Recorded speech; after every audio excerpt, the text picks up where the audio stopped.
నాన్న మాట్లాడొచ్చు కదా.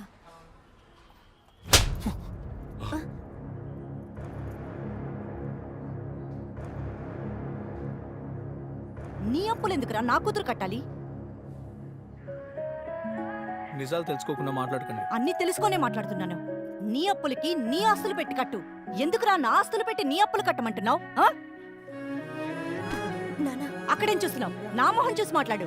3 నెలలుగా నా కూతురు జీతంతో నీ ఈఎంఐలు కట్టిస్తున్నావు. తన డబ్బులని నువ్వు తినేస్తున్నావు. వయసొచ్చిన అమ్మాయిని రాత్రి పగలు అని చూడకుండా తిప్పుతున్నావు.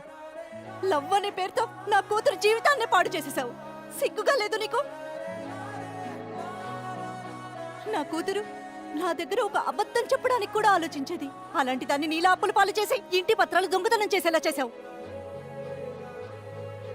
నా కూతురికి నేను తప్ప ఇంకెవ్వరూ లేరు. వద్దు, నువ్వు వెళ్ళి కూర్చో. ఒక సింగిల్ పేరెంట్ గా దాన్ని పెంచడానికి ఎంత కష్టపడ్డానో తెలుసా? తొక్కలో పెంపకం. ఎవరి వల్ల ఎవరి జీవితం నాశనం అయిపోయింది. మీ కూతురు వల్ల నా జీవితం నాశనం అయింది. మీ వల్ల నా కుటుంబమే నన్ను వదిలి వెళ్ళిపోయింది.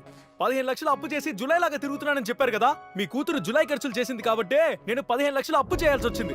మీ కూతురు రోడ్డు పక్కన టీ కొట్లో 20 రూపాయల కాఫీ తాగదు. 250 రూపాయలకి స్టార్ బక్స్ లో క్యాపచినోనే తాగుతుంది. మనీకున్న వాల్యూ మీ కూతురికి తెలీదు. మనుషులకున్న వాల్యూ మీకు తెలీదు. మర్యాదగా ఇక్కడి నుంచి వెళ్ళిపోండి, లేకపోతే ఏం చేస్తానో నాకే తెలియదు. పెద్దలతో మర్యాద లేకుండా మాట్లాడుతున్నావు. ఓ, మర్యాద గౌరవం వీళ్ళకి మాత్రమేనా? మాలాంటి వాళ్ళకు ఉండదా? చచ్చిపోయిపోతున్నాడు సార్ మా నాన్న ఇదంతా చూసి. రేపు అతని ముందు తలెత్తుకుని ఎలా తిరుగుతాను?